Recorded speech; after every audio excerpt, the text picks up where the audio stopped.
Hi, America. Welcome back to AMHQ Weekend. And, it seems as though now more than ever, we're seeing more cars around the country involved in crashes due to snow and ice. It is a reoccurring problem, and, one of the best ways we can take care of this problem is by getting all of us better educated on what to expect and how to deal with these icy and snowy conditions on the roadways. So right now, we're very thankful to have Nate McCarty. He is a professional driver. Nate, I know you could have slept in this morning. We're so thankful to have you with us. Nate, you've heard about the crashes. You've seen the video. What is the number one thing that we need to do to be safe on the road? What are the biggest mistakes that we're making out there? I think sometimes people don't give themselves enough time to get to their destination when they're planning their trip.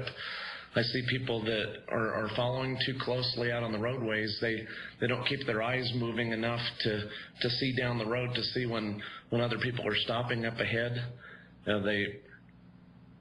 They're too hard on the brakes, and just following too closely when they don't recognize when bridges and overpasses start to freeze up. And another thing I see is that people don't know their limitations and they overdrive their abilities.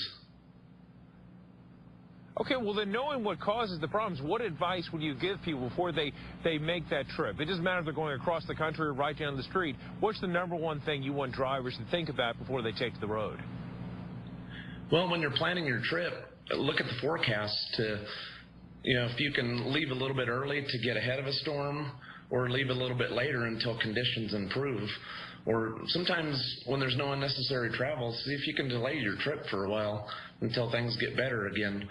I think that you should also prepare your car. When we as professional drivers get ready to make a trip, we check out our vehicle. We're required by law to do that. So make sure you have adequate tread depth on your tires. Check your wiper blades. Make sure your fluids are topped off, especially your washer fluid. Make sure that that's good. Make sure you clear all the snow and ice off your vehicle so that you can see. Drive with your headlights on so not only you can see better, but people can see you better also. Okay, sound advice from a very great man. Thanks again for spending some time with us, Nate. All right, man, we'll talk to you soon. Let's send it back to the studio, and